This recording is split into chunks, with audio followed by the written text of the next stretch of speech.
We are kicking off a brand new series today called True-ish. And we're really talking about this idea that things that are close to true isn't true. We live in a society and a culture that tells you to live your truth. Our society says, hey, it's about you. It's about what you think. As long as you live your truth, that's all that matters. And what we're going to see here is that it's a lot of times what culture says, there's some aspects of it that are true, but it's not the truth. And as we look to the truth, we want to live our life that way. We want to follow what is actually true. So today we're going to talk about this idea of selfishness. And honestly, I never thought I was a selfish person. I never thought that I was. And then I did this thing where I got married. All right. And funny thing happens when you get married that the other person has thoughts, ideas, and beliefs and values that might be different than your own. And so that causes a little bit of a clash, right? Where it's like, wow, I really didn't feel like I was selfish. And being married to the person I love the most shows me, I'm kind of selfish. But then I feel like I got over that. Like, all right, I'm getting better. And 18 months into us being married, we bring in a baby. All right, and babies, they always make marriages stronger, right? And it was one of those things where it unlocked this new level of selfishness that I did not know that I had, because those things don't have off buttons, right? They want something all around the clock, and you're just exhausted and tired. You're like, please just go to sleep, right? And it won't, and you have to take care of it, and all these things are crying and whining and all this stuff. And so you have to constantly put the needs of this living, breathing human being before yours. And it just honestly just showed me how selfish I was. But here I am now, 17 years later. And I've grown, y'all, all right? I feel like I've gotten so much better. Let me tell you something. I don't even know if I can share this, but I did what I feel like is probably one of the worst things I ever could have done. Let me paint it like this. So I'm a Denver Broncos fan, die hard. I was born the year John Elway was drafted, and it was just one of these things like it's God-given, this is just, it's the best team in the world. That's why sunsets are orange and the sky is blue. God loves the Denver Broncos. And my wife is a Kansas City Chiefs fan. I think she does it to annoy me, right? I think she's like, the coach is adorable. I'm like, I don't care, I hate them, right? How can you like someone that I hate? Like, I don't understand this. And so it's caused a lot of tension, okay? So to kind of put it in perspective, like, the Denver Broncos, like we all have, if you're an Auburn fan, Alabama fan, that is the rival. Auburn and Alabama, that is the rival, but you also have other rivals. And so for a Broncos fan, it's the Raiders. And I don't know how anyone could even like the Las Vegas Raiders. They're so dumb they have to bounce around to 3 different cities because no one wants them, okay? So that's the Raiders, horrible. And then there's the Kansas City Chiefs. That'd be like Alabama, Tennessee, Auburn, Georgia, they're rivals. It's just not the rival. And so I want to show you how I've grown as a person, as a husband, as a pastor, selfless. I did the unthinkable this last week. I clicked purchase for a Kansas City Chiefs jersey that my wife is wearing today, all right? And honestly, I don't know why I would spend money on trash, but it made my wife happy, okay? And so I'm just saying, when you see her today, know that I have grown in my selflessness, okay? And why is it that? Because we like putting ourselves first. We like to be first. We like to put ourselves first. It's naturally something that we do. And Paul, he writes it to the Philippian church. He says it like this. He says, don't be selfish. Well, that's, already kind of difficult to do. He says, don't try to impress others. Isn't that what social media is all about? It's like showing other people how much better we are. He says, be humble, thinking of others as better than yourself. Well, that's really tough to do when we think we're better than other people. He continues on, don't look out only for your own interests, but take an interest in others too. This is very countercultural to what we believe as a society, because in our society, it's all about self-care, self-love, take care of yourself. You can't give if you are empty, and so you need to pour into yourself first, and then when your cup is full, then you can pour into other people. But well, honestly, we have to realize self-care, self-love is very selfish. Now, let me give us some disclaimers, okay? Yes, you should take care of yourself.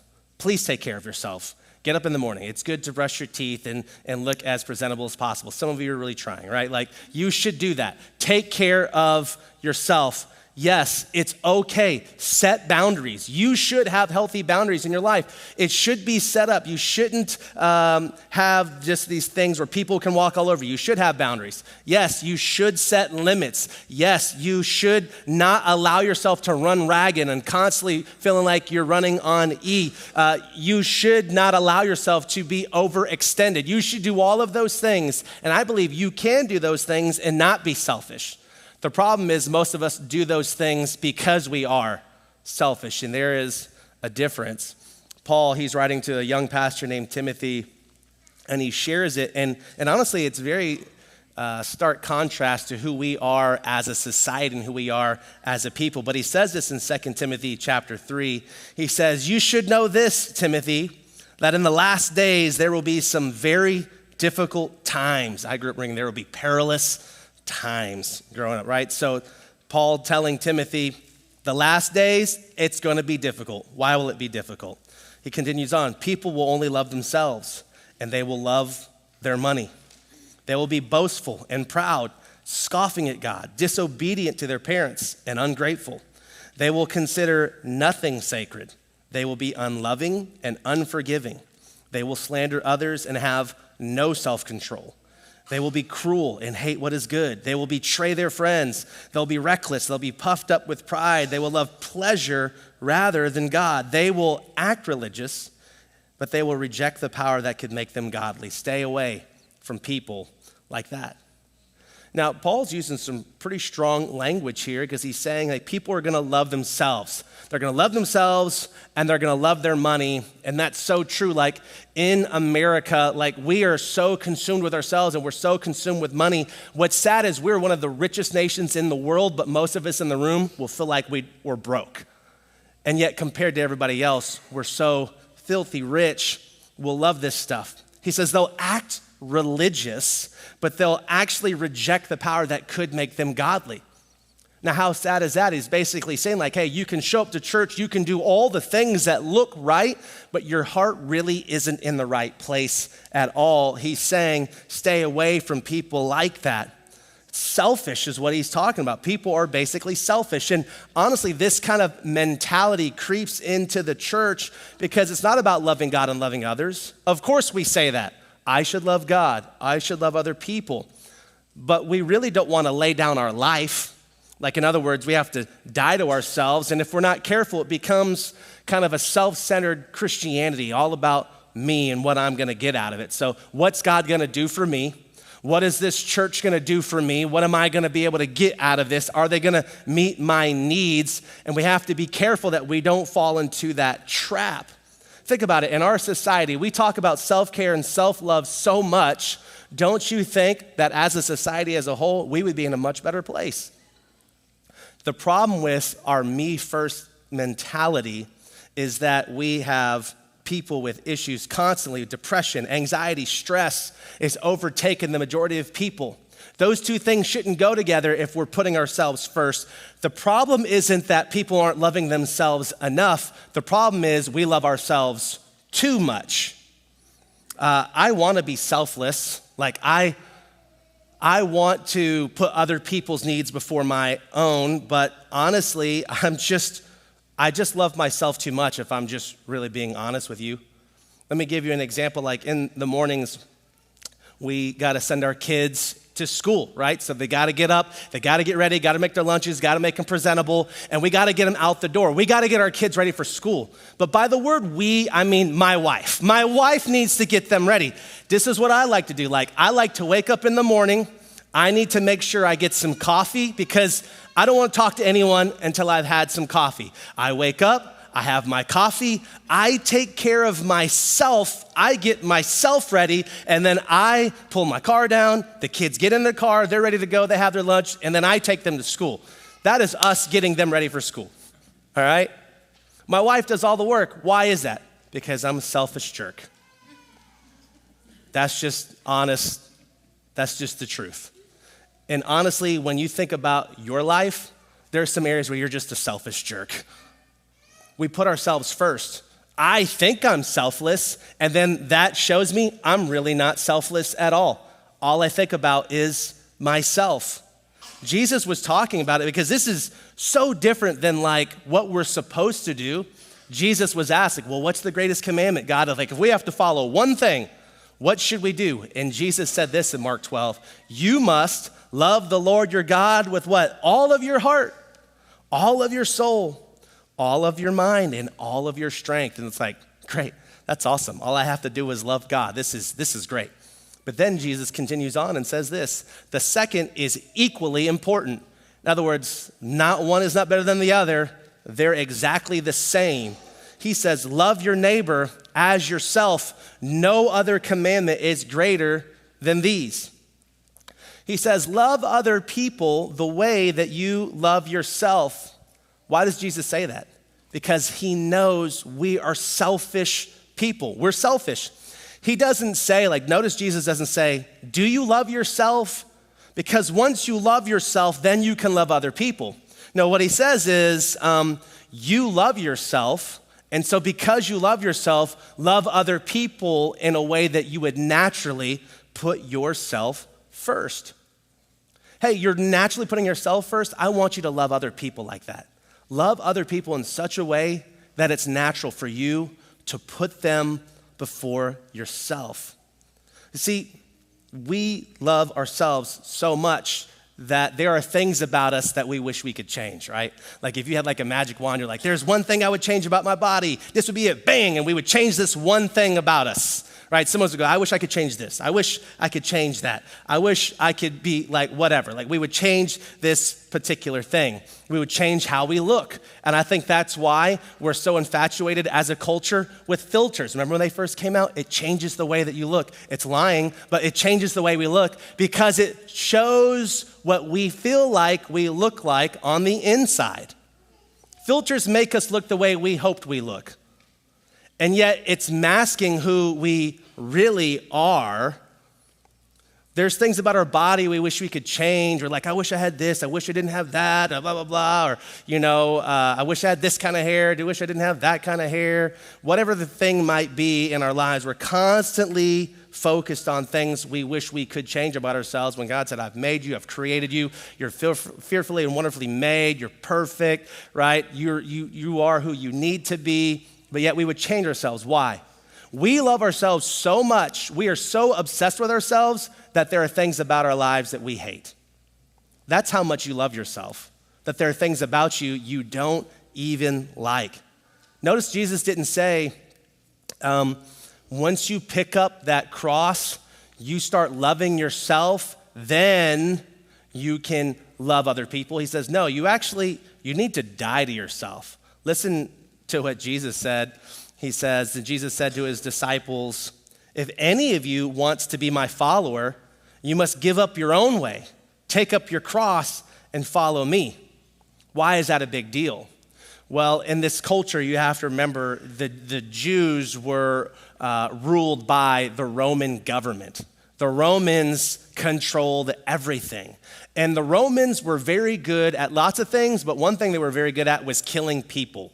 They knew how to torture someone and how to make their death extremely painful. So you can imagine one of the ways they did that was through crucifixion. They would use a cross and they knew how to calculate and make it to where it was drawn out. You weren't just gonna die instantly, you were gonna die a slow, painful death.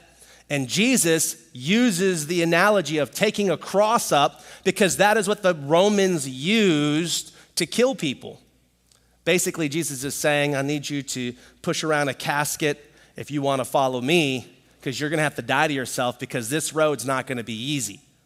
Following Jesus is not easy. It's actually very difficult.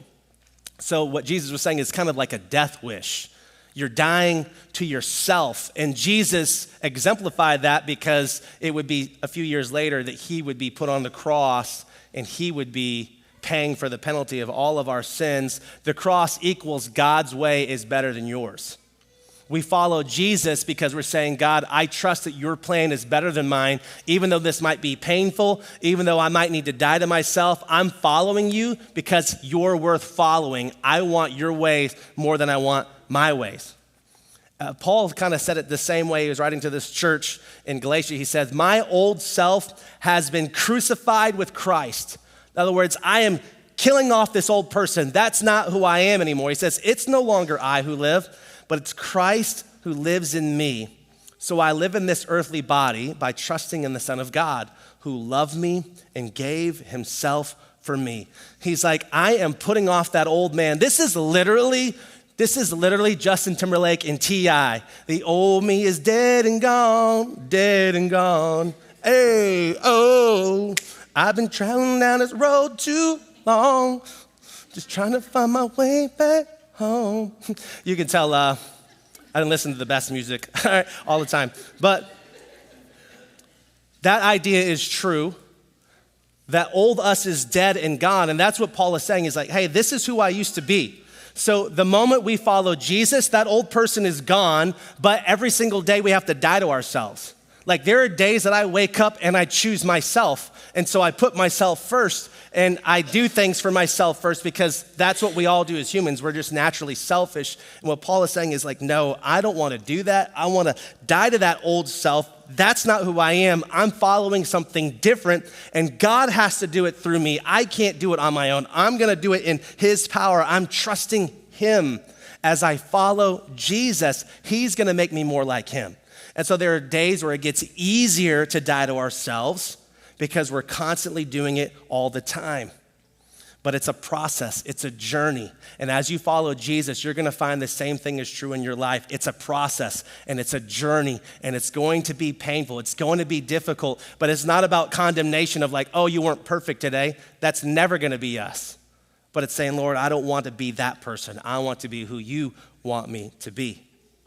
I read this quote recently and it was, honestly, it really challenged me personally because it's kind of difficult to read it if you're gonna take it seriously. And it's from a guy, a pastor named Craig Rochelle. He said it this way: is there an area of your life where you are loving yourself more than loving God and loving others? Just let that like settle in your soul for a little bit. Is there an area of your life where you love yourself more than when you love God and love others? This is an easy test. Do you love your money and your finances more than you love God? Here's an easy way to know. Think about all of your monthly bills that you have to pay, all the things you pay, all the stuff that you have. Think about it. Now compare that to what you actually give back to God. Compare that to your generosity. Do you love your finances more than you love God and love others? Think about your time. The most precious value we have is our time. How do you use your time? What is your time used for? What are you doing every single day? How much time do you give your phone? Don't lie to yourself. Your phone will tell you how much time you give to yourself, and look at it. Do you give more time to yourself than you give to God and others? Do you serve at all? Do you give back at all? These are just a couple of things. And like, I keep wanting to grow in this. I keep wanting to get stronger and better. And so like I'm studying Jesus, I'm like, God, I want to be more like you. And as I study Jesus, you find that like his life is filled with constant disruption. Like Jesus had a mission, and I feel like of all the missions in the entire world that could ever be, Jesus had the most powerful mission: to rescue humanity by dying and giving his life on a cross.